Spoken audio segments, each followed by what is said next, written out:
I might rip all of this stuff off. The Goodwill bins did not disappoint. How beautiful that is. So I have a vision. A vision for these. In a Pinterest picture that has just been living rent-free in my mind. And so I want to recreate it. That's pretty sweet.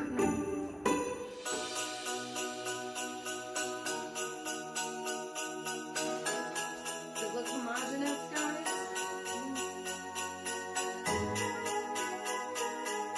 I cannot get over these. These are so cute. Hello guys, pardon my congestion. I'm actually doing a bit better, but I came back from Texas and was quite sick, so I decided to take a week off from my current makeover project, which you guys are seeing, which is a guest bedroom makeover that I'm creating. Super girly because it's also going to be for baby number 4 to be thrown in there. But today I thought we would dive into some YouTube Christmas. Last year I shared with you guys a Christmas decorating thrifting marathon, and it had DIYs in it as well.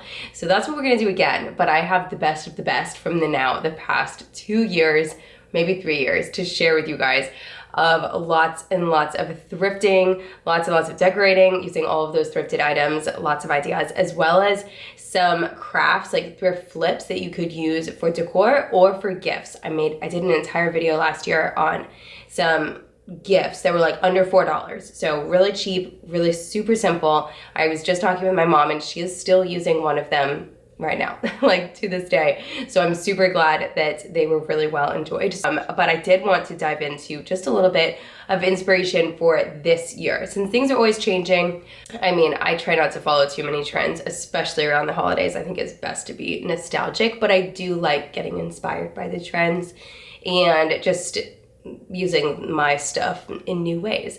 So I'm sure if you've seen anything about Christmas lately, the whole word on the street is Ralph Lauren Christmas. So I actually went to Ralph Lauren's website just now and I was looking at it, and they don't have like any Christmas that is what people are calling Ralph Lauren Christmas. It's not like their new collection. This is like their vintage stuff. So like think old velvet and plaid and those really rich dark colors, which I love. I absolutely love that. I'm not a big fan of like the neutral Christmas. I like going traditional, nostalgic, so I'm really glad that that's popular this year. I mean, I'm already gonna do it. But I think that something that I did see that I would love to do is more bows, but like larger bows. Last year I did a lot of like small velvet drapey bows, but I wanna make some pillows this year. I keep seeing on high-end websites selling these like bow pillows that are quite expensive. So I thought that we could DIY that. That would be a cute little project to do here on the channel. Let me go ahead and pull up my Pinterest board. I'm gonna show you guys some pictures of things that I absolutely love this year. So like I mentioned, bows, but also I really want to get more stems, like greenery stems, and use those around, because I think that those are so great for like even after, like you don't have to get rid of those at, like right after Christmas. Like those kind of transition in through January and through the colder months. I live in Florida, but they keep your home really cozy and you can leave them up, I think, a little longer. And so I want to find some more greenery that I can reuse every year. I thought that this simple little pine cone was so cute with this little silk bow on top. That would be a super easy thing to DIY. I want to DIY some wrapping paper as well. I loved this with the bow just on the paper, just like painted on there. I thought that was really pretty and elegant. And then using a stamp. I thought my kids would have so much fun creating our own brown paper, but stamped to look like Christmas trees or snowmen or something really cute they would have a lot of fun with. I want to do a statement wall or a hallway like this picture is here. This picture almost looks like AI though. I'm not sure if this is even real. But creating like a small nook, a small area, whether it's our entryway, just like a little accent wall area of just like a ton of snowflakes. I think that would be super fun to do with the kids and really like a magical little moment. I also want to do with them paper chains, but I want to get really cute fabric from the craft store or maybe I could thrift it actually, and make these kind of go along with the garlands that I have. I love when people kind of incorporate them in with the garland. And I really want to decorate my front porch with like some trees out there. I've never done that. I don't know. I always just have like lights outside, but I would love to put like trees out there in pots. If I can find some thrifted trees that can just be outside and like doesn't matter, then we can put some outdoor lights on them as well. That would be so cute. So let me go ahead and take you along. We're gonna start off at the Goodwill bins with some thrifting, and then we'll do lots and lots of decorating and DIYing. So I hope you get all of the inspiration while you are throwing this video on, getting something done around your home. Maybe you are getting a head start on gifts already. Good for you if you are. Or if you're decorating, this would be the perfect playlist to put on while you are doing that. So I hope you guys enjoy it. And I will be back next week. We will be picking up with the bedroom makeover. I'm actually going to be stenciling. So my mom's going to come and she's going to be helping me, and hopefully it'll go pretty quick, but we're going to try to make our own DIY wallpaper, the stencil. Okay, enough blabbing. Let's dive into Christmas.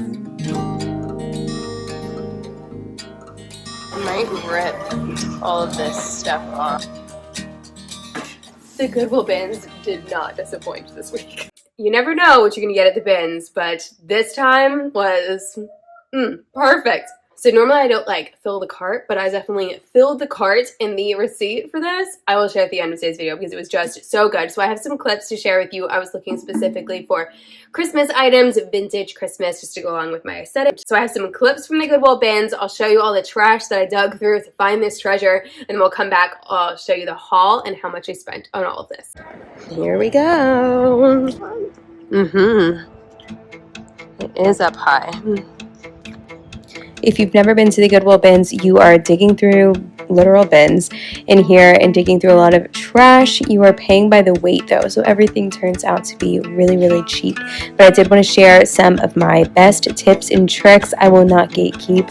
I will share with you guys how I'm able to find stuff, because I found great stuff. I might rip all of this stuff off because I don't love this plasticky stuff, but look how nice this brass horn is. I think I need to save this. I need to save it. I don't think I got a wide angle clip showing like what the actual chaos looks like around the bins during this trip, but there are a number of bins brought out in rows, and then each row is brought out and replaced about every 15 minutes, at least at my bins. But my big tip for you guys, and this is something I learned recently, is to talk to the people who work there and ask them at what time of the day do the homewares come out versus the clothing, and go at that time of the day specifically. So at my store, homewares come out in the morning, and then the afternoon is more like clothing come out. Of course, there's a mix in each, but that's like the majority. That's what they try to do, they said. Like etching on it. Etching, carving. Can you tell? Something else. Isn't that for like chewing tobacco or something? I might be totally off. I think that's what that's for. I did want to do these this year. I saw a hat where someone actually put like a little lampshade on this, and then turned it into like a tiny mini lamp, which I usually can find tiny lamps, so I don't think that's really necessary because you'd have to put batteries in it. But should I get this? I don't know if it works, and the light bulb might actually be broken. I had a bunch of these battery-powered pillar candles, but I didn't know if they worked, and they were also pretty beat up, but they were all these beautiful navies and blue tones. I'm moving pretty quick here because these were the new bins that were just brought out, and they were hot for the picking. People's hands were going crazy in here. I thought this shell pot was really sweet and pretty. I mean, if you had that type of look in your home. Frames are always an amazing thing to find at the Goodwill bins, especially those that have mats. And remember, the mat can always be painted, either spray painted or acrylic paint works really well. Someone worked really hard on this and really hard to fill it with styrofoam. I'm not sure exactly why, but I thought this was a really sweet little candle taper holder. And another tip that I have for you guys is really don't spend a ton of time on each bin.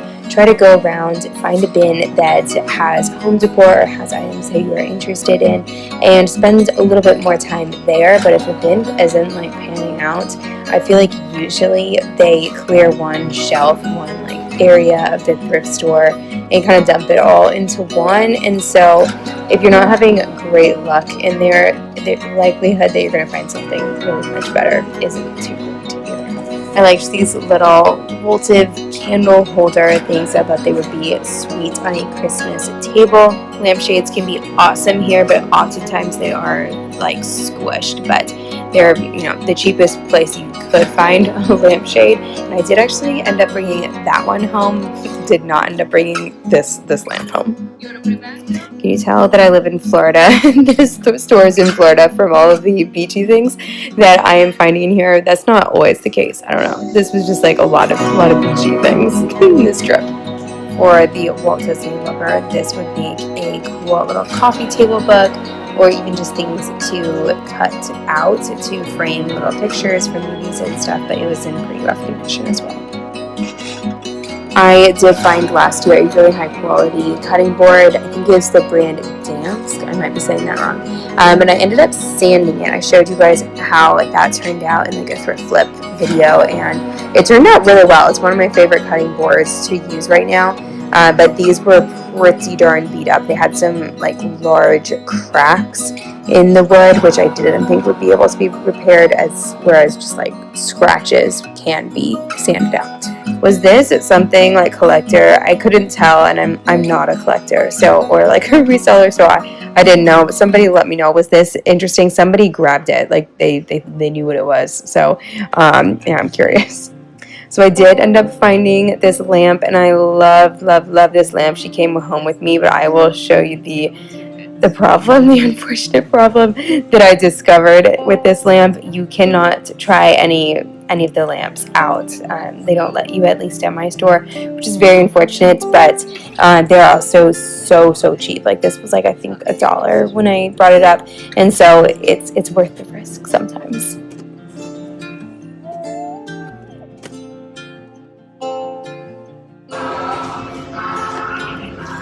See these at antique stores all the time. I mean, I don't know if they're specific ones. That's why they're at antique stores. I'm not gonna get it because I don't love Canadian liquor. But I don't know. Doesn't even know if that's something that's like, why is that a thing? People collect these, I guess. Maybe only certain types though. Another tip that I have for you guys, and something that I've been so intentional about lately, and it has really helped me stay focused and not get overwhelmed in the thrift store either, and that is making a thrift list in my phone. So I kind of have this just growing list, but things especially seasonally as they come up, and there's a few items that I would love to thrift to add to some gifts that I'm giving this year. And so having a list in my phone really helps me see all of this junk, all of this trash in here, and pick things out instead of just being like completely overwhelmed by it. It really helps. So do that. If you have not, do that today. I probably should have maybe grabbed this. My husband loves this brand. It's a really high quality brand, but it was pretty darn beat up, and I didn't love the orange color either. I was really debating this, I think it's eucalyptus garland. I think it would be beautiful on like a tablescape, but at the same time, I don't really decorate with garlands outside of Christmas time, and also dried eucalyptus looks so beautiful and is so easy to keep year round, and I have had like a lot of that all year, and I plan to get more. So yeah, I just didn't think it was something that I would use a lot. I was looking for little mini frames for little mini watercolor painting that I got recently, and I did find one, so I brought home a few. My mom does a really good job of framing little pieces of art or little postcards that she gets at art museums, and I want to do more of that. Putting like little pieces of art above a light switch, she does that, and it just looks really sweet. Makes the home really cozy and really personable as well. Okay, ignore the painting, even though the little bud is adorable. But what a pretty frame, I think. No, it's made out of plastic. I just was looking at the mat. Oh, it's a nice big mat. And it's pretty beat up here. I have a pedestal planter like this, and I should have actually got that one because I think it would be so pretty to do like 3 of them and put them on my coffee table with some plants in the spring, but I didn't bring that one home. I didn't think of the idea. So I showed you guys recently how last year I painted a block. I found that it was like multiple houses together, and I painted it brown and then used puffy white paint to make it look like a gingerbread house. I'll insert a picture, and it was really cute. So you can find things like this and repurpose them. See, here's another, and you could have a whole little village.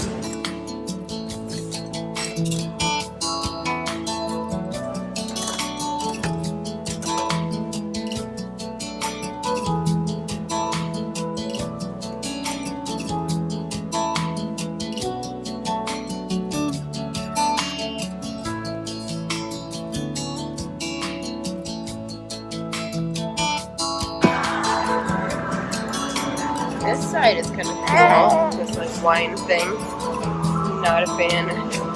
That's super heavy. I always end up paying the toddler tax. If you're familiar, you know. If you know, you know. Something to not overlook in here is hardware for dressers. You can always switch out.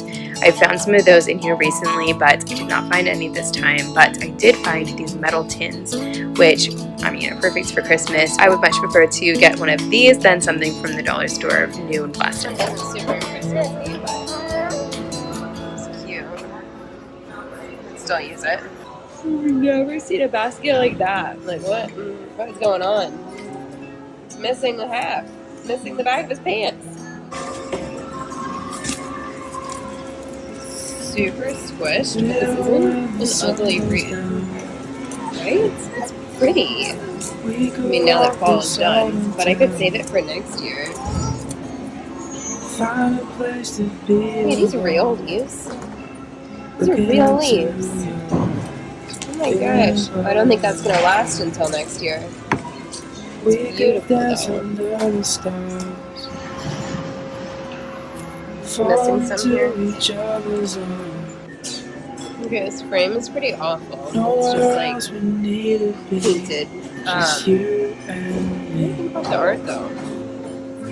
It's hella bits printed, or it's I think it is printed. It has these lines. I just like the colors in it, I think. Please don't be discouraged if most of the bins look like this. I did want to share this clip that just an average bin that had nothing good in it. But I have found beautiful things here, including some art. I found a really beautiful, massive print that looks like an oil painting, and I posted it around this time last year, and I asked you guys, like, should I have gotten this? Because I didn't get it. But one of you all commented that you were actually there that same day, it must have been, and you spotted that painting and you got it, and it was something you'd been wanting, so I'm so happy. You got a pretty darn good full cart, honestly. Just sleeping, baby.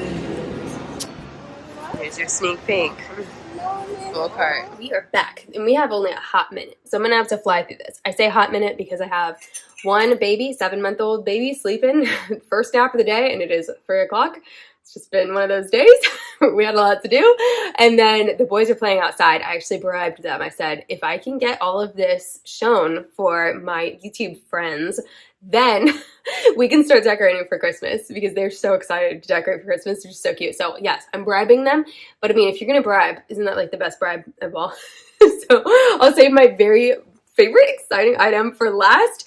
This is the first thing that I got, little brass candlestick. It has like etching though on it. I don't know if you can see that. It is super tarnished, which I know there's a debate on, you know, polishing them or just leaving them tarnished. I'm gonna leave this one as is, but I mean, I could polish it up and it might look really cute. I'm gonna put stuff over there because I will lose track of everything if I don't separate things out. I have a few more brass items as well, but this item my 2-year-old just fell in love with, so he came home and promptly hung this already, so I had to retrieve this. But it's just like a star, like a metal star. We could use it for lots of things. I guess it's an ornament. I talked about last week some of the trends that I just read about for this year's Christmas decorating, and oversized items was one of the, like, supersized decor was one of the trends. So this is kind of supersized, right? Like, it's a supersized ornament. Ooh, there we go. But it could be used not just as an ornament. It could be hung like next to a wreath or something. I don't know. It's not exactly my aesthetic, but it's okay. He really wanted it. Next thing I found also for Christmas, because I have this little watercolor print that I showed you guys a few weeks ago. I just picked it up at a little gift store. It's like a little Christmas nativity. I'll show it to you in a second. But I got some frames, so she came home with me because I thought this one might be a good size for it. I could always like rub and buff that. This is my plan with this one, or spray paint it, but rub and buff is like easier because you just wipe it on there. So I'll probably do that. I'll probably show you that one when we get to Christmas decorating, which will probably be tomorrow when you guys see this video. It's just a lot of things I want to show you guys soon. And then I also found this little one, but the one that ended up working perfectly, like I didn't even have to cut down this little greeting card that I purchased with the watercolor, was this one. And it says on the inside, once I opened it, it says solid brass, but I think it's just so sweet, isn't it? Yeah, I mean, the print, it was from this little shop that I can link down below, but I just thought it was like the perfect little frame. So I'm still on the hunt to find another one so that my friend, because we both got those when we were at that gift shop and together, and so I need to find one for her. I don't think she's gotten one yet. All right, I'll share some stuff that isn't exactly Christmas, but I have more Christmas as well. So, I mean, this kind of is Christmas because, like, cookie season. I got this cookbook holder. I actually haven't tried it yet. I'll show some B-roll to make sure that it works because I got a cookbook holder at a yard sale recently, and it didn't work. Like, it just fell over. So I'm hoping that this angle will be correct. Maybe it was bent or something, but I didn't even want to, like, we couldn't figure it out. We tried so hard. We tried bending the metal and we couldn't do it. So, I mean, this one is cool. It's interesting. It kind of has like a French look to it, sort of, which I don't really have a French look. My home is like Spanish Mediterranean, but it has iron, which is classic natural material. Natural, yeah. It's metal. And so that, I think it goes with my aesthetic and everything. I also got this paper towel holder to Threshold. So I don't know. I've just been wanting a different one. Like, preferably a wood or a marble one is what I was looking for, but gold is different. So I thought I would give this a try. Just switch it up. We've had the same, like, stainless steel one, and it always just shows all the splatters on it, and like I don't need one more thing to clean in my house. Some more holiday items. I found a bunch of these. So I got some cookie tins, Christmas cookie tins. This one, it has a little doily in it, so I'll make sure to wash these really well, but I just want to use these to bring cookies to like the neighbors is my plan. So I got this one that's like flowers, and then this one's a more classic Christmas. I love this one. I think it looks like such a nice vintagey look to it. All right, this one, which is like vintage peanut M&Ms. I don't know if it's vintage actually, but it has a vintagey look to it. And then this one is so cute. I'm gonna have a hard time giving this one away, but I will. I don't need this in my house. I found this carousel one. So it has a like sloped lid on the top, Churchill Hills. I don't know what it means, but you know, these are just really cute, and they just elevate a gift for like baked good gifts. I will be sharing some gift ideas soon, guys. I told you guys about this like months ago. Maybe it feels like months ago, but I've been working on them, these like DIY thrift flip gift ideas that are easy. They're quick and last minute. I know I'm saying they're quick and last minute, but yet I've been working on this video forever, so you guys probably don't believe me. But they are quick and easy. It's just I have not gotten all of the supplies for them, and then I realized I need something new, and then I just added another gift idea to it. So I think I have like 5 gifts now to show you guys, and so that video will come soon. Don't worry, I won't let it go like too long so you guys can actually do it. But they are things that would be perfect, like last minute gift ideas that you can make and that are really cheap, like $3 cheap for each one, probably, maybe even less. The next thing I got was this basket. I thought it was just a nice basket. I could use this for washcloths in the bathroom, in a closet, for some snacks. Baskets are the best, especially square ones. You can never have enough square baskets for organizing. Okay, some of you might think this is gross. If you think it's gross, you can let me know, but I got these Santa hats. I will wash them. I'll make sure that they're nice and clean before my kids wear them, but I thought it would be really cute to get pictures. We only have one Santa hat, and we like sewed it really small for the baby, and so I thought that the big boys could wear these. They're both like different, which I think is cute. They're cute, right? Ooh, I have another frame. I love this one. So I found this chunky silver. I know I normally don't do silver, but Did you guys know silver is trending this year? Not that I follow, like, that we need to all follow trends, but I love getting ideas from trends and just being re-inspired by things. So this one, I love this like chunky braided, I need water. Okay. But I love this chunky braided. It's like nice and heavy, good quality. So I thought we could put a family photo in here. We're actually getting family photos done this weekend. So I've been busy making sure we all have coordinating outfits. I don't know why it's so difficult. I pretty much make us match every weekend for mass for church on Sundays, but like for some reason it's so difficult getting an outfit together and like for all of us matching and looking cute and like, you know, flattering and everything for Christmas card photos. So it's been the struggle this week. Lots of Target runs, which isn't my favorite. Next I found this is like a horn, but I'm gonna decorate with it for Christmas. I have another one of these, but I think it's actually a candlestick holder. You guys told me last year, but I thought this one could be pretty hanging somewhere. Not exactly positive where. I need to look at some inspiration. It had like some greenery on it, but the greenery was not the cutest. I see a stick. Okay, they're whacking each other. 1 second. What's going on? You guys making good choices?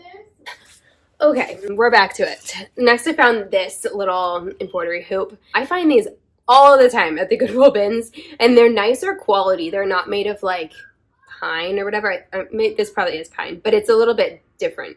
I don't know. It has a patina to it that I like. And I've been doing some embroidery recently. I can't say too recently, but I was doing some and then I forgot about it, but I'm going to get back into it. Next, I also found some more things, some more supplies for my DIY Christmas gift video that will be coming up. I found these, which I'm going to be making candles out of these. So I thought these were pretty cute.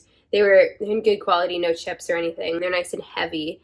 But I don't know, I thought that would be a pretty good shape for a candle. I'm just enjoying finding like random different things, and then I'm going to kind of match them to the person's personality. So these would kind of be for someone that's maybe enjoys more modern aesthetic, maybe. I don't know.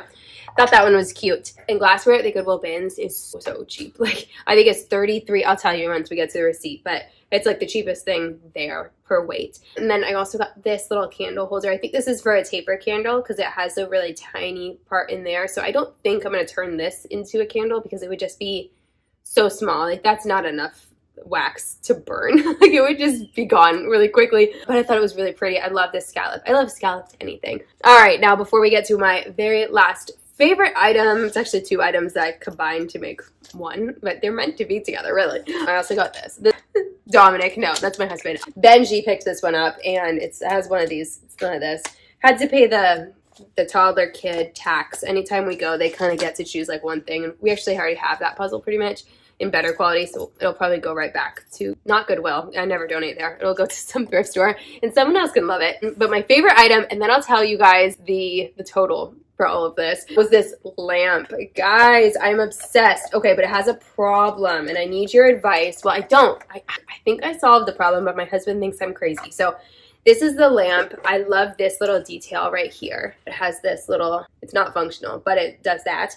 And then I found this shade randomly, like separate. So I put it together, and I think that works perfectly, right?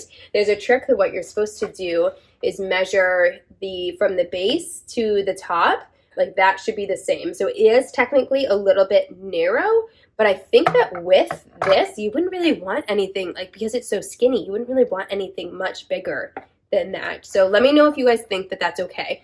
The problem, though, is that I didn't realize this there, and they don't let you test lamps there. You just have to kind of trust it. It's missing the little knob thing, the thing that you would use to turn it. But my solution with that is that you can just put the light bulb in there and then turn it on, and it does turn on, and then just unscrew the light bulb a little bit to turn it off. My husband thinks that that's like not acceptable. He doesn't think that that's okay. I do, though. I think that that's okay. So let me know. Do you guys think that's okay? Also, it did come with the heart, so I could use a different shade on that, and I'll save this for sure because these come in handy.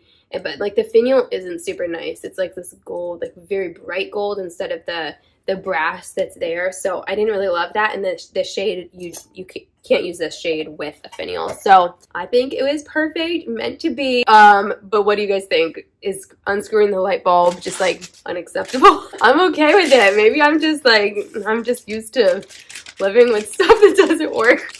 That's what you get used to when you're thrifting, guys. You just have to be flexible. So my total came out to $10.76. with tax. Isn't that amazing, guys? Like, you can't beat that. You cannot beat the Goodwill bin. Look how beautiful that is. So I have a vision. A vision for these. In a Pinterest picture that has just been living rent-free in my mind.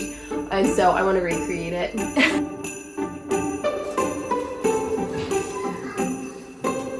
That's pretty sweet.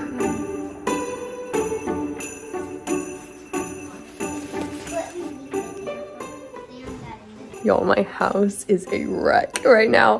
We're in that phase of just like taking out all of the Christmas stuff and putting away all of the fall stuff. So it is insane in here, but we're gonna get this house all beautiful and ready for Christmas in this video today. So yesterday I shared with you guys, yesterday, I put out an additional video because I went to the Goodwill bins and it was so good. So I needed to show you guys those because it was all Christmas stuff that I got. So we're gonna be decorating with that today, as well as all of the thrifted things that I have collected over the years. You'll see in a minute. And I'm going for a whimsical, nostalgic, vintage look this year. So there's some new things that I got as well. Just like a few things on Amazon. Almost everything else is thrifted because that's how we do it. I told you guys it was bad. Did you believe me? I've got the Goodwill bins haul from yesterday that you guys saw, and then I've just got an explosion. Like, we opened up some of these, the kids just started going crazy and wanting to see everything. So it's all like staged over there against that wall. I've got the Christmas tree is in there. The kids were opening some packages for me. Oh my goodness. Dominic slept out here last night, poor guy. The bed out here is because this is where Dominic is now sleeping when he's on call, which is like twice a week, pretty much. Sometimes a little bit more. But he has to sleep out here because if he sleeps with me, then I'll wake up. So it's very sweet that he's like willing to be out here because now we moved Cassian from our bedroom into his own bedroom in the nursery. And that's where Dominic was sleeping when he was on call. So now we just need to get Cassian, our 7-month-old, able to sleep with the big boys in the boys' room. So then we can have our guest bedroom back and he doesn't have to sleep out here. So it's a process. But I got 3 new things on Amazon, like new for this year. And so that's something I wanted last year and I never ended up getting was garlands. I just was trying to find some thrifted, couldn't find them. So I found these on Amazon. I'll link some similar ones, but the ones that I ordered, these are not available anymore. They're Norfolk Pine, which I think is really beautiful. Just like this droopy look. And they're nice and full. I just haven't fluffed this one all the way. That one just came out. 4 of them. Look how beautiful that is. So I have a vision, a vision for these, as well as I have a vision for these. I saw these in a Pinterest picture that has just been living rent-free in my mind. And so I want to recreate it. So I ordered some disco ball ornaments. They're really cute. I'll also link these. And then I got an obnoxious, insane amount of velvet. Do you see that? It's 50 feet of velvet. I like this dark red color, and I have an idea to use this. So I'll show you that in just a minute. I think I'm gonna get everything tidied up, put away the bed, just like put away all the junk that isn't Christmas, and then we can do Christmas and enjoy it. Car. Yep, and I think that's the biggest part. There's a medium and a small. Just like you guys. I wanted to read to you all a excerpt from Theology of the Home 2, which is one of my favorite little coffee table books. But I've been chatting with you guys about the postpartum anxiety that I've been experiencing since our youngest, Cassian, was born. And so I thought that this little segment really just plays into that and speaks some truth into it. So it is, women seem to be uniquely gifted with the capacity to worry. We worry about the present moment, about the near future, about the future we may never see. And we even manage to worry about things that already happened in the form of regret. When it comes to worrying, we are professionals. Worrying appeals to us because it gives us a sense that we are in control of what might happen, that by thinking through what could happen, we could somehow stave off potential harm or damage. Miraculously got that up there with baby on my back. What do you guys think? Leaving that facing up kind of makes it look like a basket. I saw Lone Fox do that, and I don't know, I'm gonna let it sit, and I need to find a blanket that can go in there to cover up the inside. The passage continues. There can be advantages to thinking problems through and trying to prepare ourselves for whatever may come.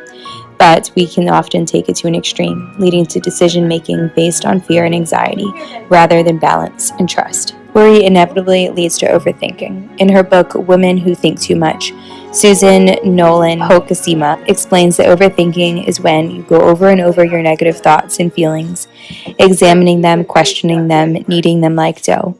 Too much overthinking, she explains, saps our creativity and drains our energy. What women experience today is what she calls an epidemic of overthinking that creeps in when we otherwise aren't mentally engaged. As we continue to decorate, I'm going to weave in some of the remedy that this book offers for this type of mindset.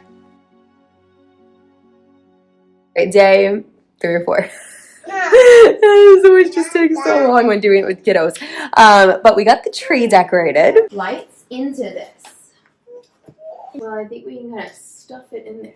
I'm someone who loves a messy, sentimental, nostalgic tree. And so this one has all sorts of ornaments that the kids have made that we've collected over the years. And I love it. I have a few balls in there. I skipped the red ones this year and just did the gold ones to keep it nice and simple. And I love the tree topper that we have. I think it's called Capiz Star. My mother-in-law got it and we stuffed lights into it this year, which I thought was really pretty.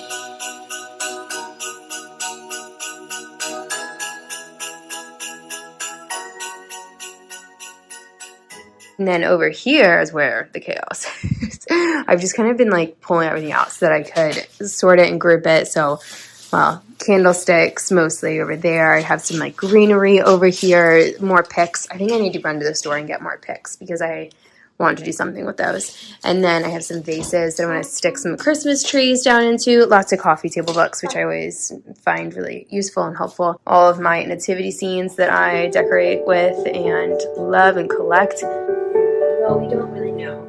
So that was his first bed. So as you watch me for about figuring out where everything should go, I'm going to jump back into the Theology of Home passage that I was reading. So women can ruminate about anything and everything, our appearance, our families, our career, our health. We often feel that this is just part of being a woman, that it's a reflection on our caring, nurturing qualities. She continues, that may be partly true, but overthinking is also toxic for women. It interferes with our ability and motivation to solve problems. It drives friends and family members away, and it can wreck our emotional health. Curiously, Nolan Hokasima did not find overthinking to be an issue for women over a certain age. She introduces a woman named Phyllis as an example, who was of an older generation at the time the book was written. Although Phyllis and others in her generation saw more hot wars, World War II, Korea, and Vietnam, and sent sons off to fight in them, many of whom did not return, as well as economic hardships and disease, her response, and many women like hers, was not to overthink. When trouble came calling, Phyllis and women of her generation were able to slough off the struggle by offering it up, rather than fixating on it. It seems we have taken worrying to a new level of fixation, compared to previous generations who endured far more stress. That is not to say women haven't always worried. We have. But now, as Nolan Hokasima explains, we worry more because of the moral confusion in which we are immersed and because of our expectation that we should be able to find a quick fix for all that ails us. The idea of enduring hardship as best we can has become a foreign concept. Worry can feel like a type of protective armor, offering us a defense against whatever may throw at us. The problem is that worrying isn't actually a virtue. Worrying may thicken our skin and act like psychological fists with which we can defend ourselves and our families, but its roots are linked with the concepts of fear and anxiety. Unchecked, worry can fuel comparisons to others and open us up to jealousy and envy. Neglect or disinterest in others or our loved ones lies at the opposite end of the spectrum, which is also not a virtue. In just a minute, I'll pick up with this conversation and how worrying can point us to virtue if we do this correctly and channel it through contemplation. I got that hung up from the Goodwill bins. I found that, and then I just added some picks that I had and some velvet ribbon. I used one of these thumbtacks that's like flat back or flat head on the back of the frame, and then looped the velvet ribbon to the front to hang it there. I think it looks pretty good. Now I want to do the garland.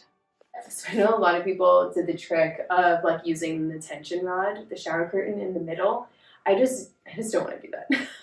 I just don't think it's going to give me the look that I want because it'll be like all inside here.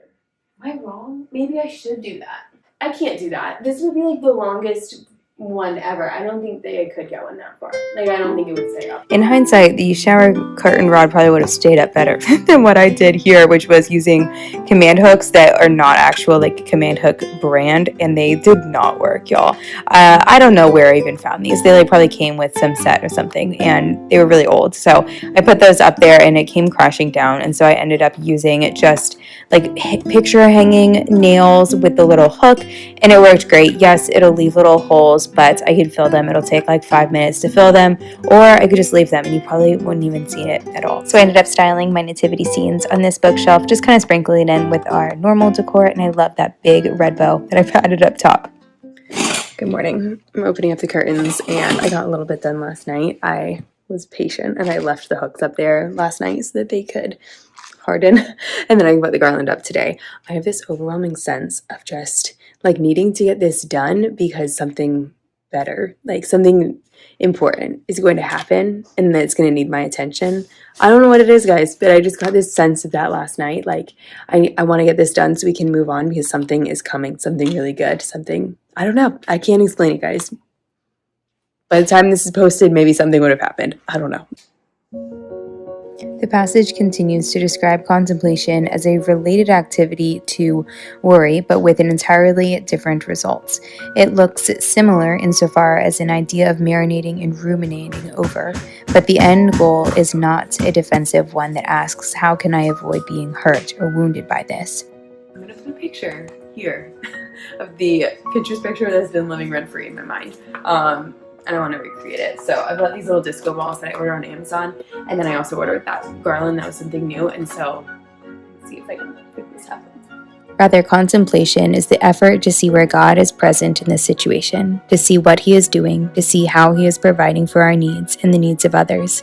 It elicits a kind of wonder, even in those situations of great obscurity, to marvel at what the Lord is doing at that time and with these circumstances, even if we can't always make out a rhyme or reason.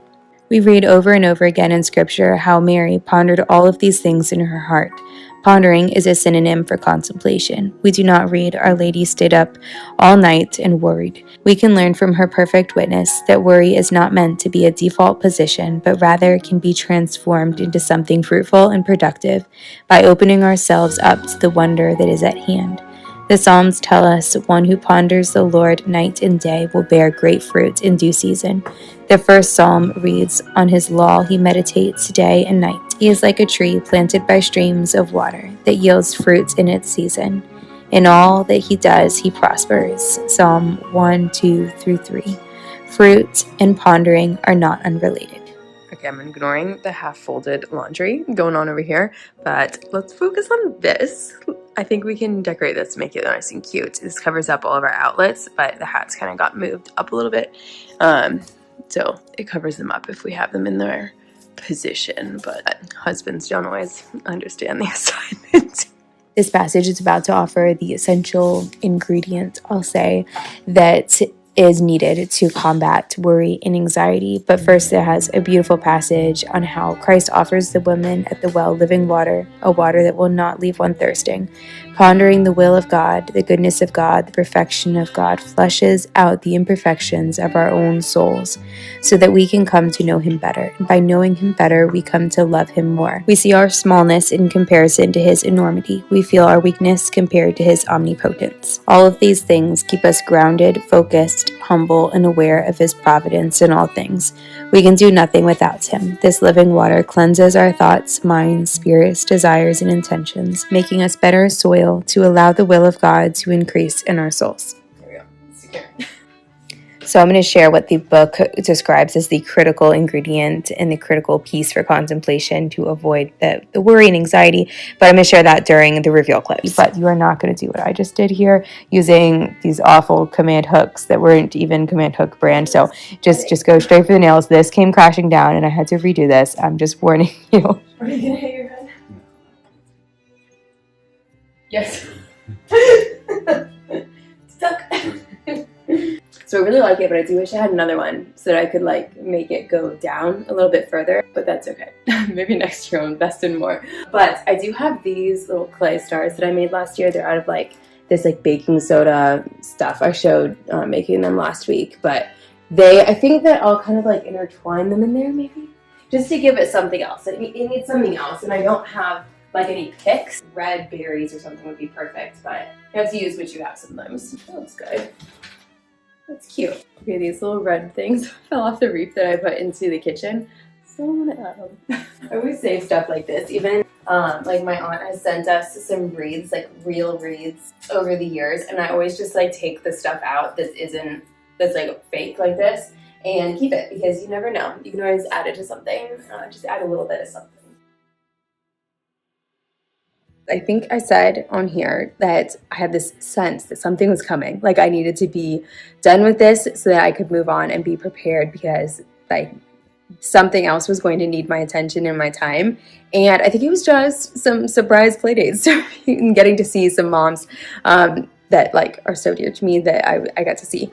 And so it kind of just fell into place, like it happened, and we have Gideon home with us, and it's just been like such a nice, good week. So we've just been savoring that, and really with this decorating, I am going with my favorite motto that is done is better than perfect. So I'm going to leave you with that. Done is better than perfect, and let's get on with the memories. And I saw something where it's like, it was a quote on Instagram.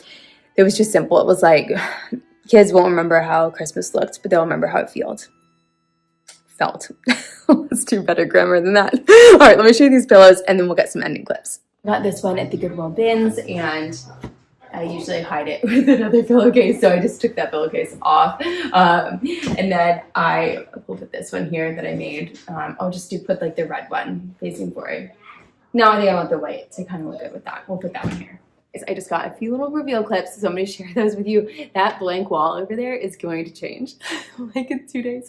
I found a piece. Actually, my mother-in-law found a piece for me to go there, and I'm so excited about it. So we're picking it up. It's a bit of a drive to get it, and it's more of an investment than we normally do for furniture. Usually like cheap out and get really like nice furniture, but we wait until it's like dirt cheap. We always find it on Marketplace. So this is a beautiful piece though, and I think it's gonna be perfect. So I'm so excited to share that with you guys. So we are finally now to the remedy to worry and anxiety and the necessary ingredient to contemplation. If you're anything like me, you might roll your eyes what I'm about to next say, which is just from the book, I promise. I'm not interjecting myself into this, but I will say that this is definitely extremely hard for me. And if you are right here in this boat, then, you know, it's hard for both of us. We're in the same boat. But the authors describe silence as the critical piece for contemplation. But finding silence can be an elusive quest in our noisy world. Being pulled in so many directions by noise leads to a life lived on the surface, which keeps us from a peaceful union with God and exposes us to worry. Worry can also lead us to seek out noise, since noise can serve as a distraction. Some of the most prone to worry people I've known find silence unsettling once their kids have left the nest, even to the point of keeping a television on throughout the day just to have background noise. This speaks to exterior circumstances, but interior silence is a reality we are also called to foster. Rather than flitting along on the surface of things, being pulled this way and that, a soul with interior silence can be at peace, regardless of outside circumstances. We can maintain a presence of God as though we were diving down beneath the waves of a turbulent ocean to experience the beauty and calm beneath the surface. Saint Josemaria Escriva encourages maintaining this presence of God as an essential key to living with Him in this world. I'll leave you with this quote by Saint Josemaria Escriva, which says, "These pious practices will lead you almost without you realizing it to contemplative prayer. Your soul will pour forth more acts of love, aspirations, acts of thanksgiving, acts of atonement, spiritual communions. And this will happen while you go about your ordinary duties, while you answer the telephone, get on a bus, open a door or close a door, pass in front of a church. You will find yourself referring everything you do to your Father, God." If you've made it this far in this video, then thank you. I'm sure I will probably lose some followers just by speaking these words, but this is something I was just convicted and wanted to share with you guys during my quiet time. So I hope that you guys will set aside just a little bit of time in this busy season, set aside a little bit of time each day to connect and remember the importance of this season and the reason why we do it all.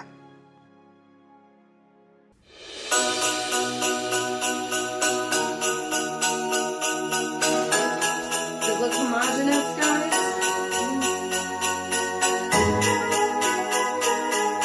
I cannot get over these. These are so cute. All right, hello guys.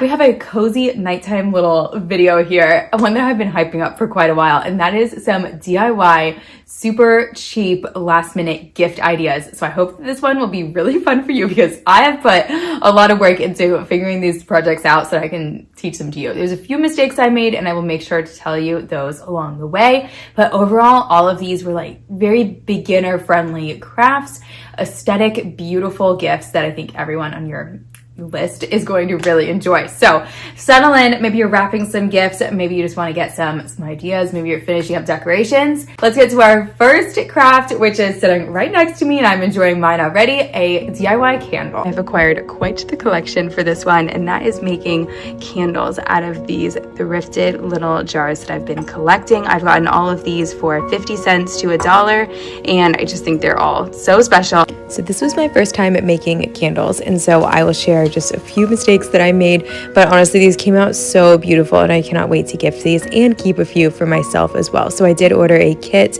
I will link one that is similar down below. It came with 5 pounds of wax, which is a whole lot, and was actually able to fill up all of these jars pretty much perfectly. I actually brought out a few teacups that I wasn't planning to use. So I'm using essential oils to scent these, and I'm using soy wax, which is these little chips that are melting in the pot. So the first step is to melt the soy wax. Soy is a lot cleaner than the paraffin wax, so I have read and heard. And what I also read was that this wax should get up to 185 degrees before adding the essential oils, just to make sure that it really incorporates well enough. And so I think that I didn't do that as well for my second batch, since I divided my wax into 2. That there was the amount of essential oils that I added. That's another thing that I would change. I would about triple that amount there, just because it smelled so strong in this kitchen, but once you dilute it into the wax, it doesn't become as strong. So these still smell really good, but they were almost giving us a headache of how strong all this smell was. And so I opened a window and everything. I was convinced these were going to smell almost too much. But I guess my tip is just do more scent than you think it should be. I mixed a combination of bergamot, lavender, lemon, and a little bit of cedarwood, and this made a really lovely scent. I ran out of popsicle sticks, which the kit included, and had a little hole just to center the wax, and I didn't want to wait and do these all in batches, so I used some painter's tape. I ripped a little bit off of each side, folded it in half, and then poked a hole with a toothpick.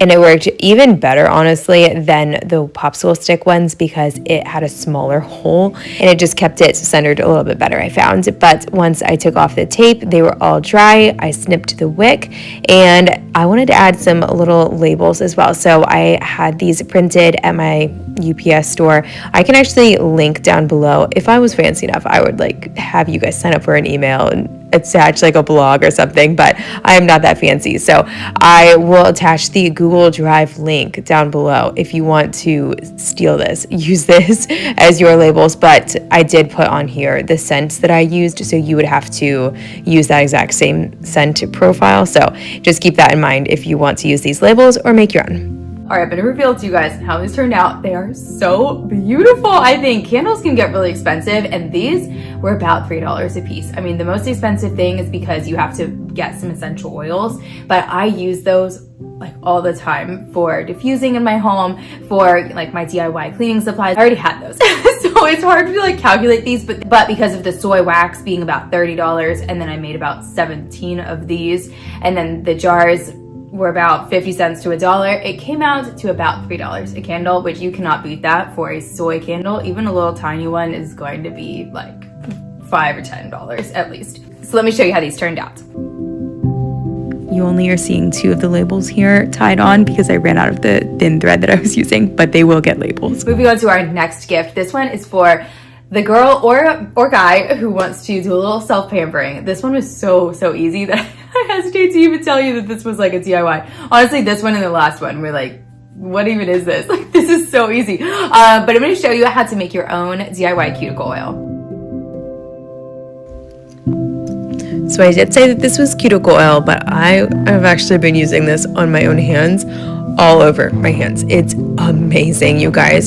So let me tell you the ingredients. You probably already have some of them in your home. So the first one is olive oil. That's in that white jar there. Avocado oil is the next one. And then the 2 that I didn't have was jojoba oil and vitamin E. So I will link these down below, but they were pretty affordable on Amazon. And then I also got on Amazon the little roller ball in those amber glass that are really beautiful. So we will be using all of this. I will put on the screen measurements for exact ratios if you want that. But to be honest, I just kind of winged it. I know it's going to hurt somebody. But I added in the rosemary essential oil that's supposed to be really good for your skin, as well as lemon and lavender to smell really good. And trust me, this smells amazing. The little roller ball containers that came with these little funnels, so I just filled these up, popped in the little roller ball, put a lid on it, and then this I also added a label to. I think this would make a very helpful and a well appreciated little stocking stuffer. And I did have to purchase the vitamin E oil and the jojoba oil, but the other things I already had in my pantry, so I'll put on the screen here how much these came out to for each one, but also still super affordable, and they smell amazing, guys. This is how they turned out.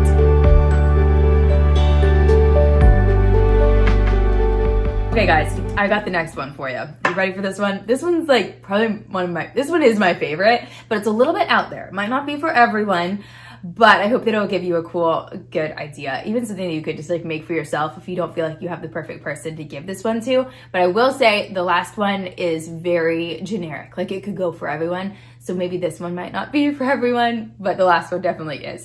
So the next one is a wall vase. I've been seeing all of these on Pinterest lately. I'm gonna put up some inspiration pictures. They're like these ceramic wall vases. You can put flowers in them. I've seen a lot of dried florals in them, and I just thought they looked so beautiful and that we could probably do this. So let me show you how I figured this out.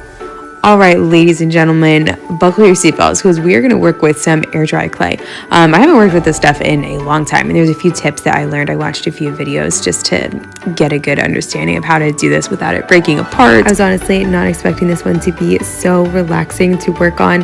I just like threw on, I think it was a Homeworthy. I was just watching some home tours and working with my hands with this, and I just thought it was so relaxing. The first tip that I have for you is to roll it flat and then flip it over, roll it flat, flip it over. Don't roll it a bunch of times because it'll just get stuck like you just saw onto your counters. This right here is watered down clay that we're going to be using as the glue to attach 2 pieces together. So just mix up a little bit of this.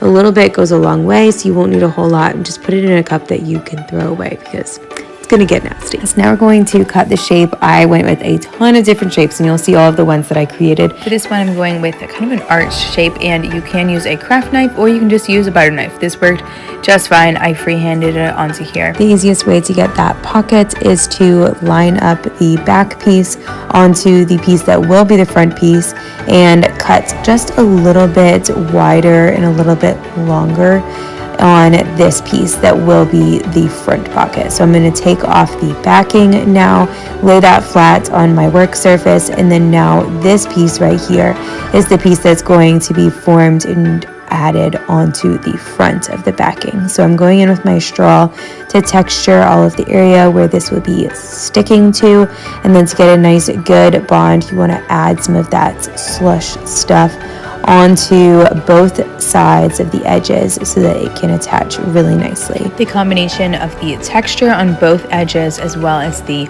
watered down clay is what gives you a really nice strong bond. And then I didn't do this because I was looking for kind of a more rustic look, but if you want a very smooth clay look while it's drying and you start noticing any little cracks or any texture that you don't want, you can go in and rub it with this slush that you've created and it will give you a really nice, beautiful, smooth finish. So I have heard from all of the tutorials that I watched. So I used a baking sheet to let these dry really nice, and I did want to give you guys a little bonus craft that we can do here, because once I got started with this air dry clay, it was really fun and I was enjoying myself, so I just looked up some other things that we can do. So that top right hand corner is what I want to show you how I made and what it is. So this is a thing that can go on top of a vase to help arrange stems that kind of are flopping around awkwardly.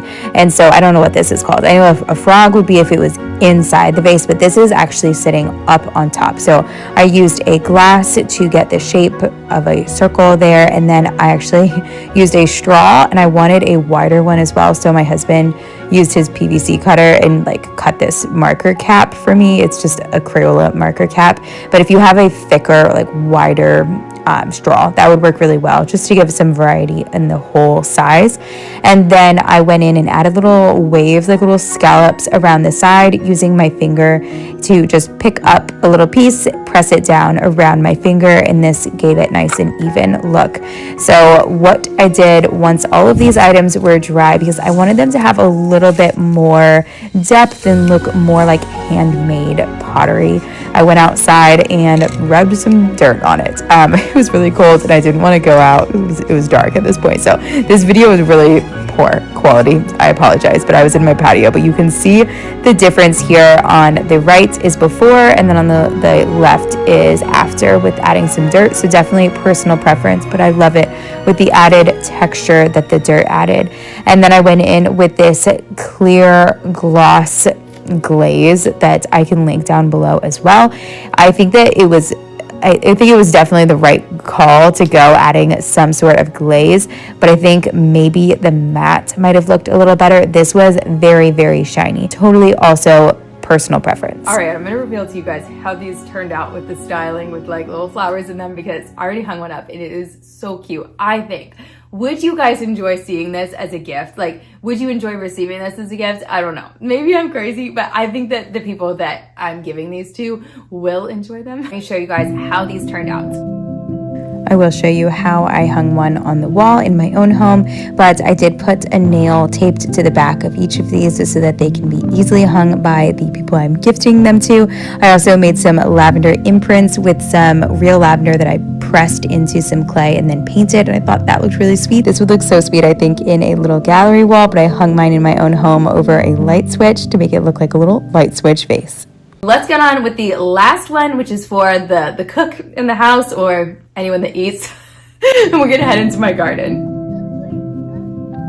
So I do realize that I live in Florida, so this might not be exactly feasible for everyone because, your dirt might be frozen. But here's my very sad little herb garden. But what's not sad is my rosemary, and I have so much of it. So we harvested a good bit of it and then pulled off all of these pieces. So you could definitely buy some rosemary for this, but if you have access to it, this one will be virtually free, because the only other thing that you're going to need is salt. I had some very cheap labor, but I did have to do some quality control. But once you get all the little pieces off of here, all you're going to do is add this into a food processor along with salt. I chose to use kosher salt. That's just the salt that I always use. And once I actually blended this, it really did break it up, so it kind of turned into much more fine kosher salt, so it didn't keep the nice texture that I really like, but that's okay. We had to go to my bathroom to blend this because the baby was napping. If you don't have access to fresh rosemary, you could also do this with any other aromatic herbs. I always mess up that word, guys. Someone told me lately that I need to do tongue twisters because you can't understand the way that I talk. I'm sorry, y'all. I'm tired usually when I'm doing these voiceovers or just filming in general. I'm just I'm so tired right now. But once I got this all blended, I put this onto 2 cookie trays so that they were nice and spread out, and I let it dry overnight. So that was what was recommended in the recipe that I followed. And then just like I used some thrifted jars for the candles, I also got some thrifted jars for the salt. I just made sure that they were nice and airtight. And then I also whipped up a little label, which I will leave the Google link for down below. I put on the label to be used on meats or cooked vegetables for added flavor, just as an idea for people so that they know how to use it. This one was definitely the cheapest because my jars were like, I don't know, 50 cents, and then the salt was like $2, and then I already had the rosemary. So here's the total.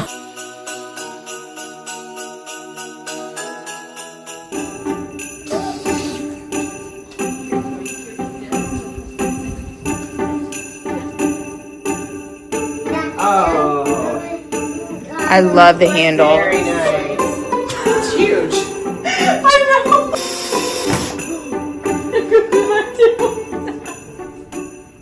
Good morning, guys. I shared in my last home tour that I was missing a piece of furniture in my dining room. I'm going to put a picture here of this like blank wall that I had. Well, I found a piece on Facebook Marketplace. It's a sideboard. So we're going to pick it up. I actually already picked it up. I'm going to show you picking it up. And then today I'm going to pick up my mom from the airport.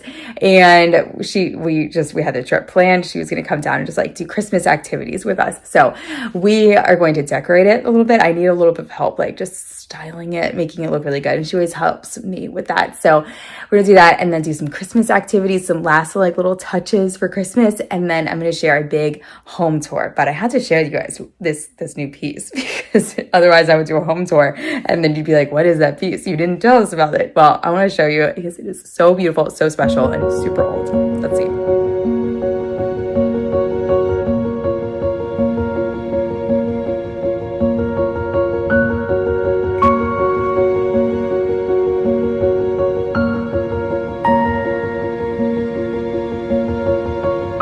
Can pick up something from Facebook Marketplace. It's mine, my Christmas present.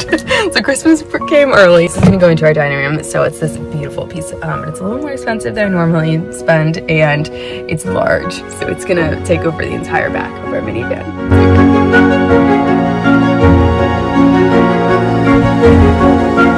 Alright, so you're going to hear me refer to this piece as a buffet, credenza, sideboard throughout this video because I don't really know what exactly it's called.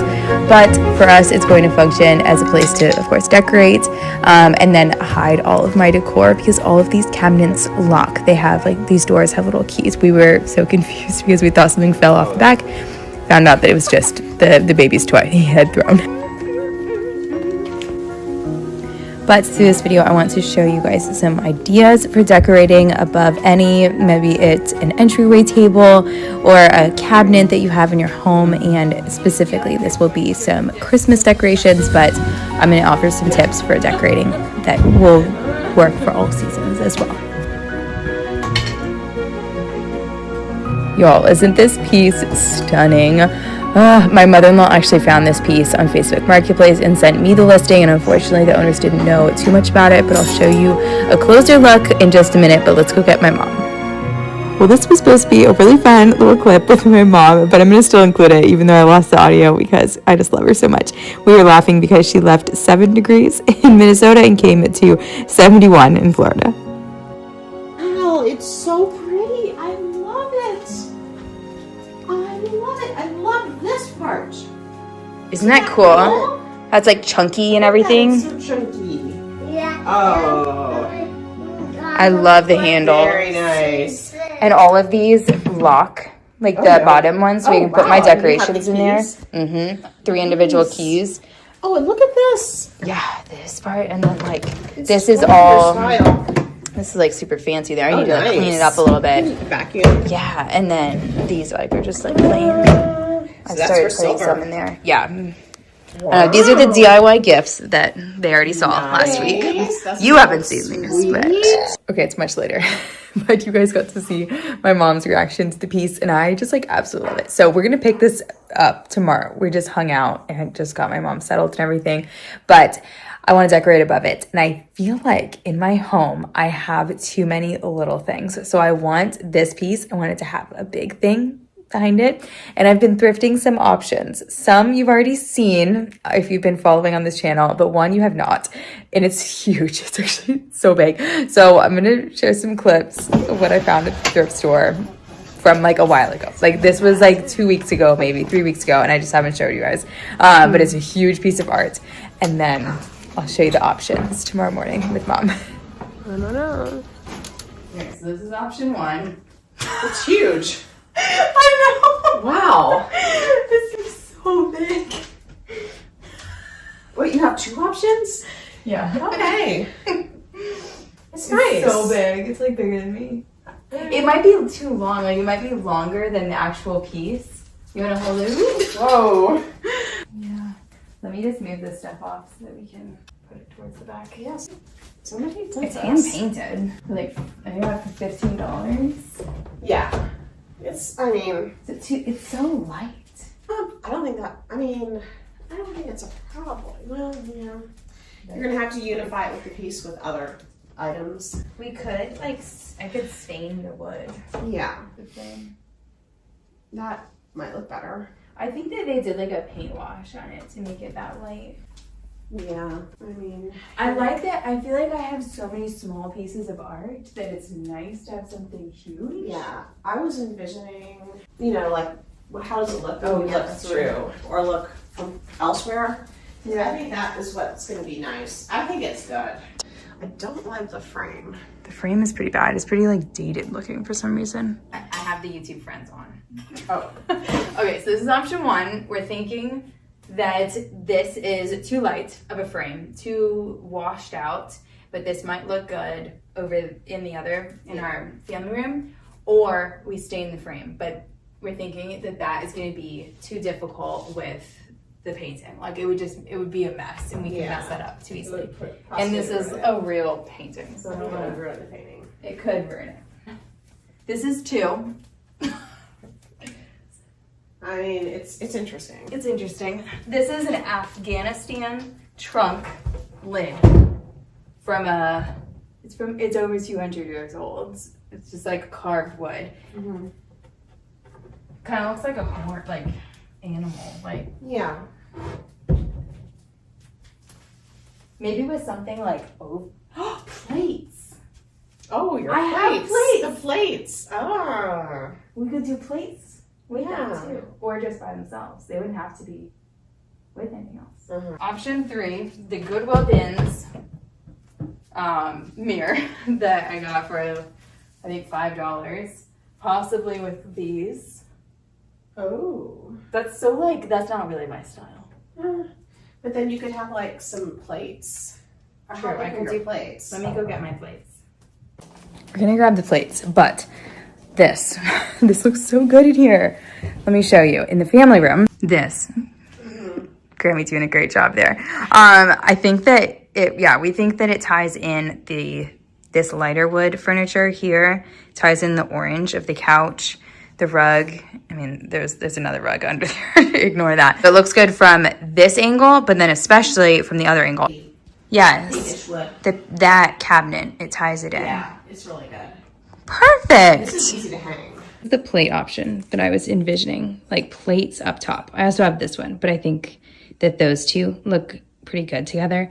We could also mix the plates in with the mirror, but this is an option. It's impossible to actually hold above the credenza piece. I'm gonna do a picture of this and then I'll show you what it looks like so that you can visualize it. I'm a visual person and that always helps me. All right, votes have been cast. My mom, my sister's on the phone FaceTiming. We're gonna go with option 2. I'm actually not sure if it was option 2, but the mirror. We're gonna go with the mirror and 2 candle sconces on the sides, but we're thinking no to the plate just because it's like looking a little too busy, we're thinking. I don't know. I'll give it a try. But the bad news is that this is oriented the wrong way. So we're gonna have to figure out how to do this, how to adjust that. So I'm definitely a little rusty with my power tools. You're about to see a little mistake that I did. So if you are going to do this with a frame, you're going to put a little piece of tape so that you know exactly how far to go down in your drill bit.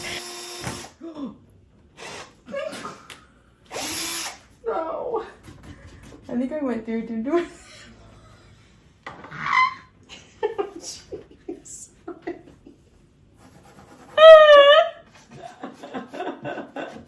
Rub and buff. Okay, so you are absolutely granted permission to laugh at me for doing this one. This was pretty dumb, but I did not go through my table or my tablecloth in case you were concerned, and it really, you can barely tell on the other side. So you'll see in the reveal clips of this video that you can see the screw through there, but because it's silver and then like their frame is gold, like you don't really notice it too much. So I might go in with some wood filler and some rub and buff to hide it and make it look really good, but for the time being it works. It adds to the rustic charm, no big deal. I took my time on this second one and it went much smoother. I did not go through the frame on this one, and then we used some mirror wire, and I have seen this before where you just like twist it in one direction towards the center and then twist it back over the twisted section that you already did, going in the opposite direction. So that's what I did for this, and it worked really well. I mean, it's still up there a week later.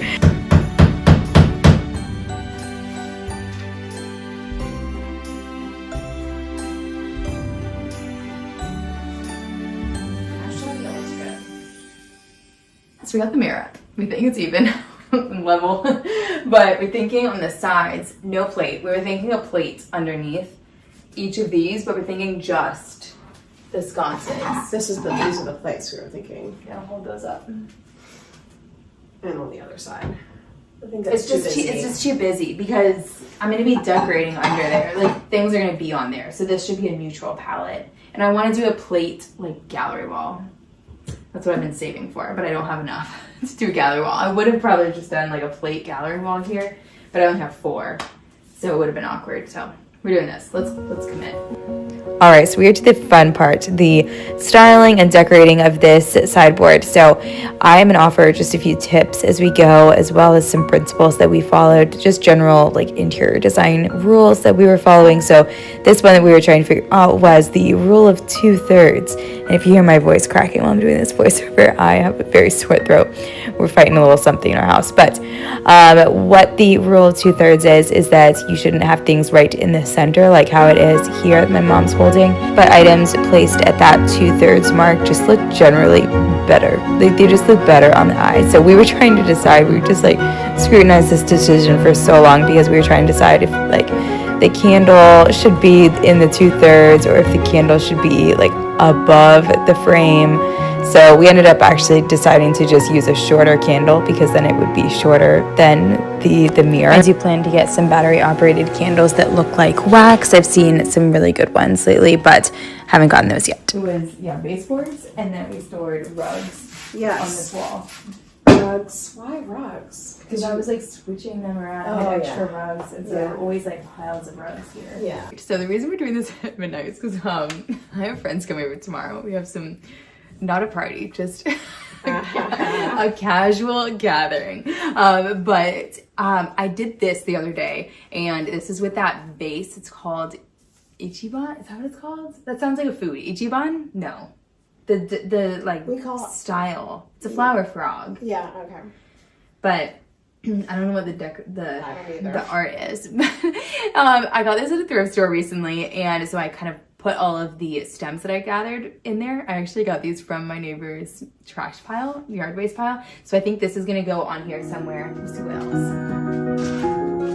I am sure I will change this around seasonally, but even within this season, just as I just get used to it and stare at it and make up my mind. But I wanted to do a grouping of 3. That's always a good foundation. Group things in 3s, but because I have that sconce light, I think that kind of counts on each side for the grouping. So I only put 2 items on each side because the sconce is counting for the other one, and then I always like trying to have some sort of a diagonal. So I think that this larger piece on the right side kind of balances and makes it go like swoop down and then swoop up on the other side. And then the colors alternate from red, green, and then red and then green. I always love adding thrifted coffee table books into my decorations.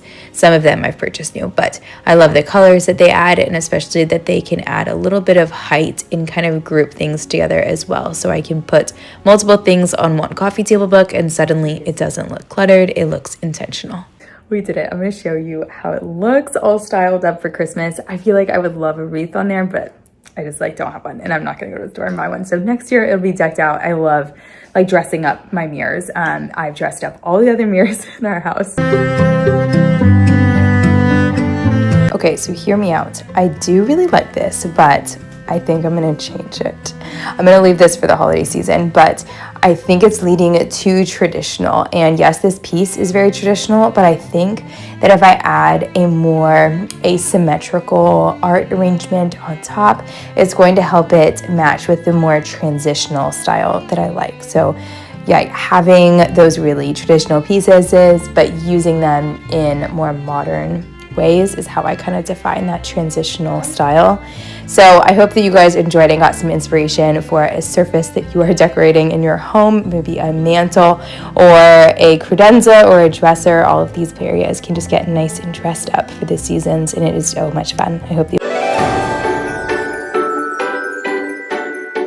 Hello guys, welcome back. I finally got together some Christmas thrift flips that we've been working on for the past 2 weeks, and I love how they have turned out. All of these are using things that I think you can find at your thrift store, or you might already have the supplies at home. Got some decorations, maybe some gift ideas, as well as some things you could use to help wrap your presents. Think about 7 or 8 for today. So let's go ahead and dive in. This first one I saw on Emily Faith's channel, and I just absolutely love how it turned out. She used plain white paper and then painted a few of hers, but I am using a thrifted book, which should be super easy to find at any thrift store. I found this one at the Goodwill bins, so it was super cheap. I'm going to cut out a bunch of circles for this. That's probably the most tedious part. I used a glass to get this size, shape, and then I folded each of these in half, and then you're going to add a small dot of glue to the middle of each of these little tacos. I really don't know what to call these things, but once you have all of these glued, you're going to add a dot of glue to the corners of the taco and sandwich one on top. I did find that it was very important to really press these down and hold it for a few seconds to make sure that that glue is really tight on there, because the next step is going to be attaching this piece all together. So you go ahead and add the same spots of glue and then open it up and squeeze that together really nice and firm until your ball is nice and solid. I used a little bit of twine as well as some red raffia paper, I think it's called. I got this at IKEA last year, and I think that it just makes it look super classic and vintagey. All right, so let me show you how these Christmas tree ornaments turned out.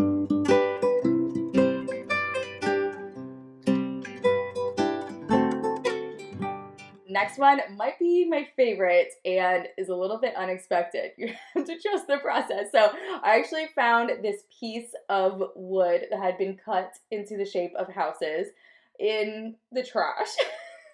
So my husband was not convinced that I could save this thing, but let me show you what we did. I'm sure someone worked very hard to paint all of these houses, but this just wasn't the look I was going for. And I mean, guys, this was in the trash. So my dad had our planer, I think this one is called, out. And so as you can see, he just planed the top off of this. So much easier than sanding it down or stripping it, which would have been the alternative. My goal for this is to turn it into a dupe of the Pottery Barn gingerbread houses. I mean, how satisfying is that? Just watch that. So I didn't want to use any stain as I am currently pregnant. So I tried using the coffee trick, using some instant coffee to kind of create my own stain. And supposedly this does get a little bit darker as it dries. I tried adding about 3 coats of it and it wasn't doing much. So I went in with a paint wash. I added a little bit of green in with my brown paint to balance some of the red tones that were coming through, and then water, and just brushed this on here and it came out really nicely. Then I added my design in pencil. Found a scrap piece of wood for my 4-year-old to work on. He turned his into a blizzard. I used some white puff paint. I think the puff paint really made a big difference here because it helped it really stand up off of the wood and give it that 3D icing look that I was going for with the gingerbread house. I just kind of started freehanding it after a little while, adding lots of little designs, and I think that really helped it come to life. Lots of little dots and scallops and swirls will make this really come to life. I wasn't too perfect about this, and it was super fun. And here's how my gingerbread house decor turned out.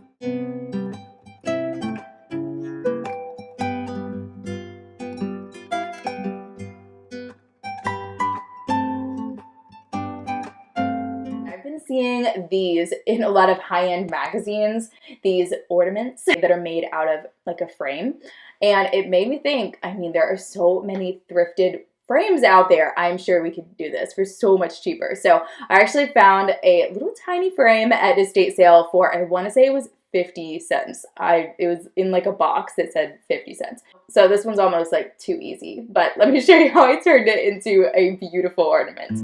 So since my frame didn't have a back to it, this complicated it just a little bit, but what I did was cut down a piece of cardstock, and then I mounted my picture onto this. I got a wallet size photo print from CVS, I think it was, and just cut it out and put it right in there, and then used hot glue to attach this to the frame. And then I wanted to hang it with a little bit of velvet, so I found this at Hobby Lobby, and I will show you some that I actually found after that I did this that I think would have been better. It's this nice, like really thin one. I did get this, and you'll see it next week how I use it to decorate my home in lots of different ways. This was about $5 and it went really far, so I do recommend this little pack as well as these little ones here that have like a frayed edge. I think these have a very vintagey look, and ribbon can go a long way when decorating. And here's how my miniature frame ornament turned out.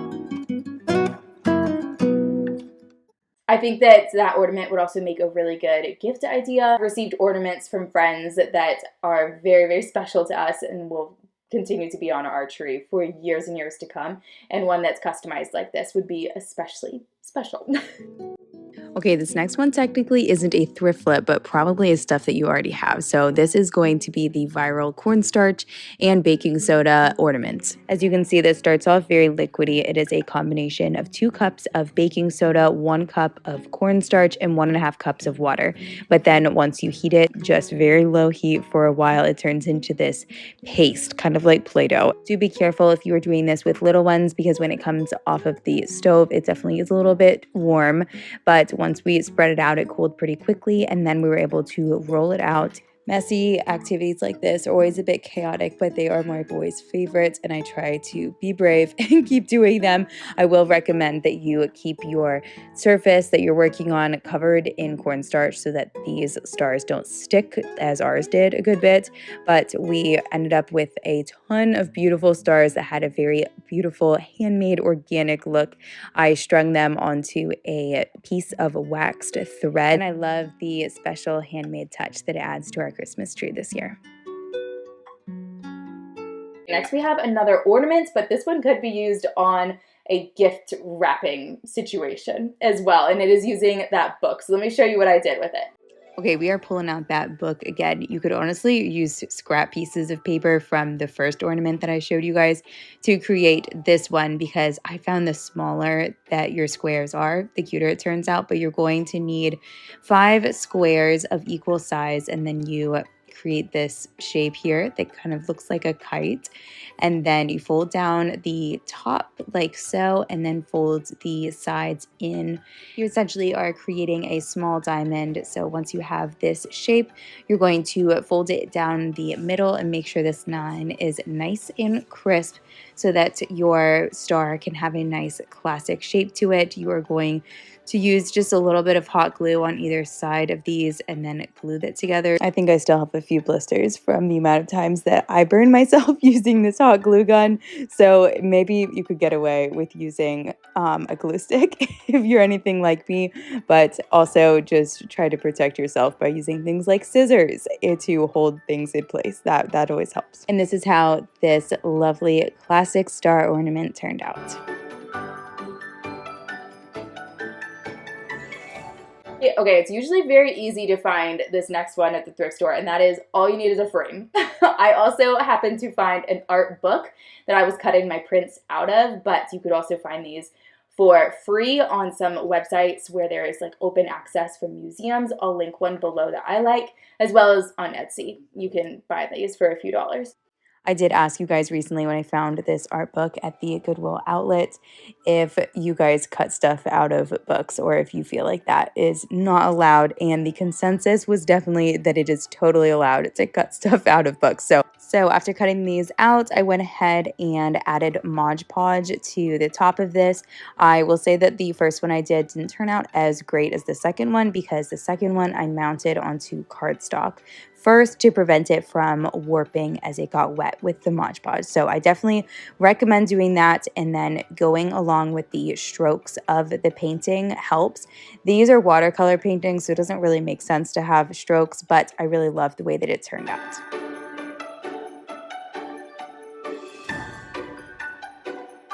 I wanted to ask you guys to like this video if you enjoyed it and let me know in the comments below which DIY has been your favorite to see. I'll put a clip at the end of all of the DIYs together so you can remember what they are. That really helps support the channel. So let me show you this very last one. Okay, this one really is as simple as finding a thrifted tree that doesn't have maybe the cutest base. This one came in kind of a cheap looking wooden base.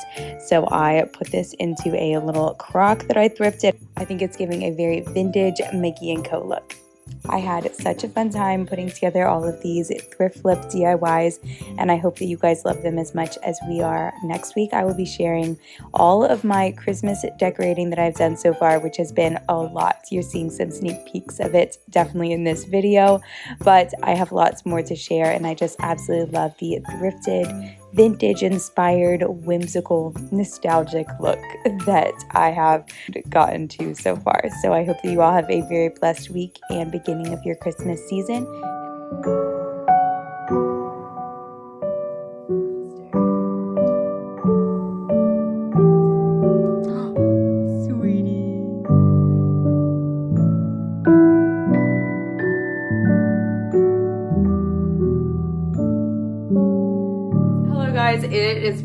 It's like 4 days until Christmas at this point, but I thought I would just squeeze in a Christmas home tour to show you all the decorations that we did this year. I sprinkled in decorations all over. There's even some in the bathroom. So I'm hoping to give you some ideas of just simple things you can do. I usually thrift all of my decor, but there are some things that I purchased new this year, so I'll point those things out. And it might be things that you might want to look for in the after season sales. I didn't do this last year and I regretted it this year, like not having those things because I had to pay a little bit more. But we'll know for next time, and I'm making note of some things that I want to snag as well. So I'm going to talk about all of the details as we go through each room, and I hope it can give you some ideas and you just feel like you're being welcomed into our house for a Christmas party, and I'm giving you a tour. So let's go ahead and get started in our family room. I haven't shown you this room in a bit, and it's changed a whole lot this year. It has come so far, and I love the decor that we put in there. Typically, when I bring you into our home for a tour, I take you over here to the left to our formal living room. But this time I'm actually going to take you to the right towards our more casual family room. But I did want to just stop in our entryway really quick because I added some really sweet touches. I really loved this bead garland that I got. I just got it at Home Goods, but I noticed it there last year, and so I snagged it this year, and I thought it just reminded me of those cranberry garlands, which I made last year, but they definitely don't last very long, at least in my house. I added a little Christmas tree in a thrifted pot and a candlestick, as well as some pine cones that we found on a neighborhood walk. The kids found those. So coming into our family room, I really wanted to make a big statement wall here. I wanted this to feel like a shop window almost. So my kids and I made these paper bag snowflakes, and I sprinkled in as well some ornaments that I made last year out of pages from an old book, an old thrifted book actually. So that was a DIY that was really fun, and now I'm using it in a different way. Instead of on the tree as ornaments, I am hanging it in this way. I showed you guys last week this giant piece of art. I thrifted this beautiful original oil painting for $15. Would you guys believe it? I liked it until my son, one of my sons, asked me if it was Moses in the basket, and now I absolutely love it. I just think that adds the most beautiful, special meaning to that painting. For the kids' advent calendar this year, I got these on Etsy, some just little printables, and put those in there just to help decrease the amount of stuff that we're bringing into our home, but increase the intentionality and draw our hearts closer to the Lord through this season. I saw a picture on Pinterest that inspired me to decorate with some disco balls, which is a little different, a little strange for me, but I absolutely love just how fun they are, especially in our family room here. So I used them to decorate a garland. I just hung them on the garland above our craft cabinets, and I really love that look. And then I decorated them on the tree, and you're gonna see them actually in my kids' room, what I did with them. It is actually magical what they created in there. So let's go ahead and move into the kitchen, where there has been bacon and messes up galore, but I cleaned it all up nice for you all. It actually looks very strange clean and in this state, but it's quite nice. It was refreshing to have it like this for a few hours. I kept things really simple with a wreath above the hood. It is crazy wild to think that a year ago this season we were actually tiling our backsplash. My mom and I did that. Now I'll go ahead and address the elephant in the room, which is my garland. You might be like, aren't you missing something? Are you missing half of it? Well, I was trying to go for the asymmetrical look that's been really trendy this year. Well, I failed, guys. I just did this incorrectly. You should definitely have the top part of it go over, extend 2/3, and I just made it end right in the middle in the half, so it just looks very awkward. But I didn't want to take it down and waste time that I could be spending doing Christmas activities with my kids, so I left it as is. Next year I'll learn better.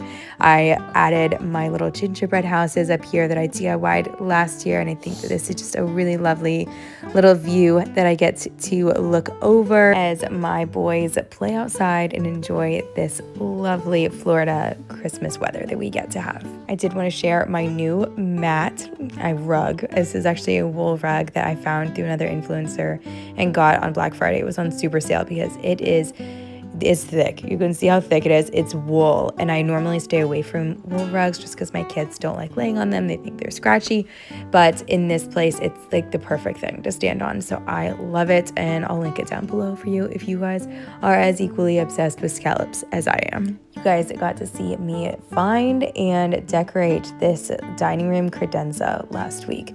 I found this on Facebook Marketplace, and I am just so excited about it. Now, I know I need a new dining table. It's one thing just leads to the next. So now that I have this cool piece, I want an equally cool dining table. No, I know. If you give a mouse a cookie, you know what happens. So I might switch up the decor above it, definitely seasonally, but the mirror, I'm not sure if it's going to stay, but I did find that mirror recently at the Goodwill bins for $6. I added a little bow to my grandmother's art piece that I have in this easel, which just came back on stock. A little bit different style, but it is back in stock on Amazon if you are interested. And I just think that adding little bows and touches like this can add a huge difference without much work and without much investment. I made this little arrangement with a flower frog in this vase that I thrifted. I actually found these Norfolk pine pieces in a neighbor's trash can that they were getting rid of. So I went ahead and grabbed that. I put some in a pitcher as well on the other side. And my mom bought me these beautiful red flowers when she was here recently. Something I didn't do well this year was find a good spot for our Christmas cards, the ones that we're receiving. And I think next year what I might do is tie a string on that little mantelpiece and clip them on here to create a Christmas card garland. I don't know. But this year I added a Norfolk pine garland on here, and the tiniest little nativity scene in the entire world. I absolutely love this one. I collect nativity scenes, so you will see those around, and you're getting a little sneak peek of my living room, but we are going to come back to that in just a minute and first head to our nursery / guest room. We have a combined guest bedroom and nursery space since we only have 3 bedrooms, and it works really well, actually. We actually put Cassian into our laundry room when my mom visited recently, and that worked just fine. And eventually he'll move in with the big brothers. But I love the way that this room turned out. I really just tried to use practical items that I had. So I hung up his Christmas sweaters and some cute little hats that he has and usually doesn't wear because we live in Florida. But I thought that this was really sweet, and I did get a tree from Hobby Lobby for him. And I love that it came in its own little basket. The little basket was kind of blending in with the dresser, and so I put a little doily under it that I believe was thrifted. I mean, I'm sure it was thrifted. And I thought that added a nice little vintage touch to it as well.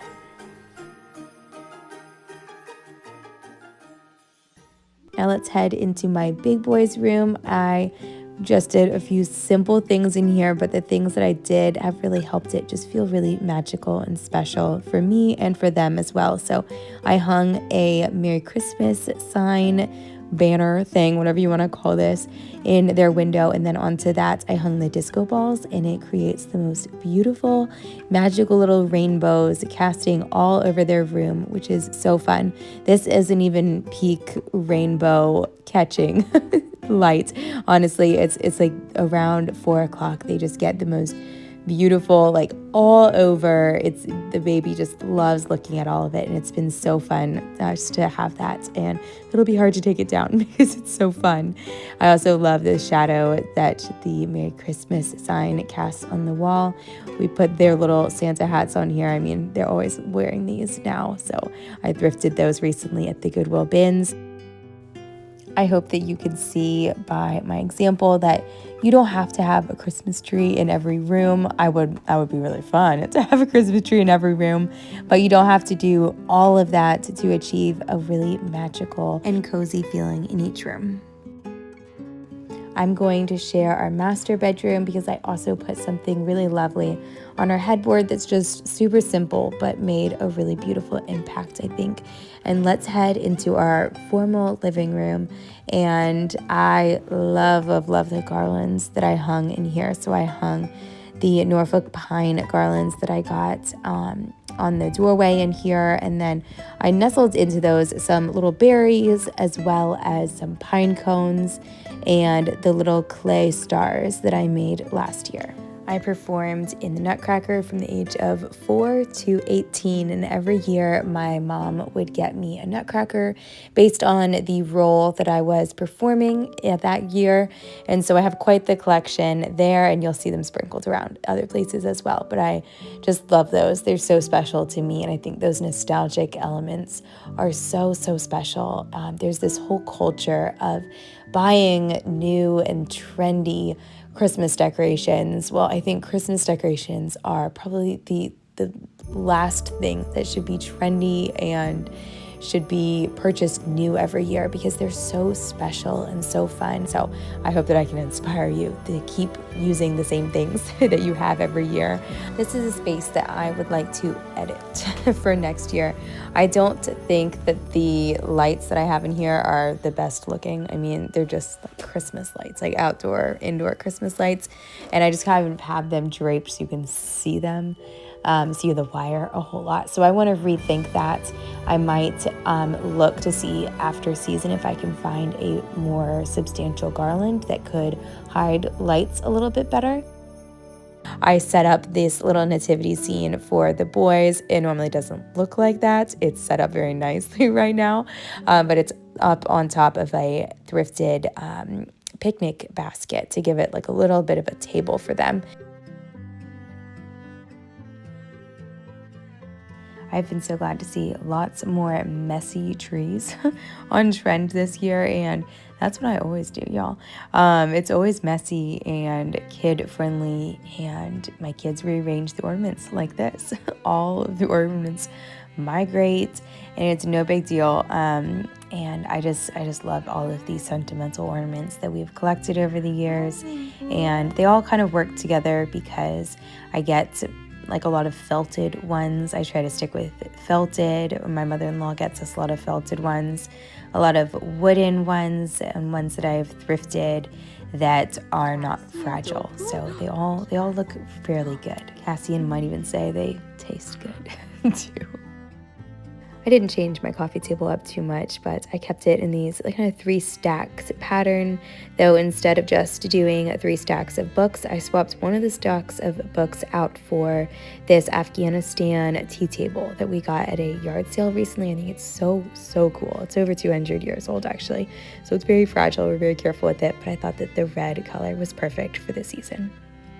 I didn't mention it when we were going through the dining room, but I do have an Advent wreath here, which has more of that Norfolk pine from my neighbor's trash can, and the traditional purple and pink candles for the Advent season. I really love this ceramic thrifted Advent wreath that I found this year, so I was excited to use it. I'm gonna put this clip in before I share like the last room. I'm not exactly sure where, but I have a very exciting announcement that next week I'm gonna be sharing my parents' new old home, another home tour. So come on back for another one. Make sure that you're subscribed and you like this video, as that really helps support the channel. Comment down below if you enjoyed this one. If you're excited to see my parents' house, I'm excited to see it. We're traveling to see it. It's from 1890, I want to say. It is gorgeous. I cannot wait to share it with you guys, and we're going to be spending Christmas there. It's the most quaint, beautiful Virginia town, so I'll take you along. We'll probably do some thrifting, some antiquing up there, so come back for that one, and I hope that you all enjoy these last little bits, and have a very, very Merry Christmas. All right, let's head into the master bedroom. I love what we did this was all me. I love what I did on our headboard. I think it looks very Victorian with those red beads, again, that look like cranberries. I just used a safety pin to attach them onto my fabric headboard, and it worked just fine. I always get asked about that fabric headboard, and I actually got it on Facebook Marketplace, and my aunt helped me reupholster it. So I'm sorry I can't share it with you. But I believe it was from Wayfair, so maybe you were able to find something similar. I added a little nativity scene into here, as well as some little berries picks. I think I got these at Hobby Lobby a few years ago, and I just like the warm little color and pop that it adds. I got these thrifted brass candlesticks. We never actually light these, but I think that they add a really beautiful vintage touch in here.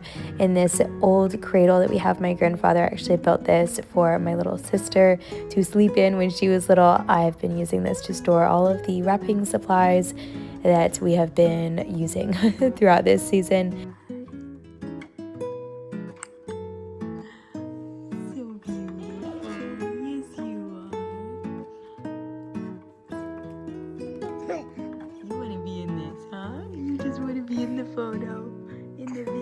Every time I share home tours, I have to really show restraint by not putting a bunch of before and after pictures because I'm just so proud of how far this home has come. We, in January, will be 2 years since we started the complete renovation of this home, and it has come so far. So I shared home renovation like before and afters in my fall home tour, and I can link that one down below if you're interested in seeing that, because goodness, it's come so far and I'm so proud of it.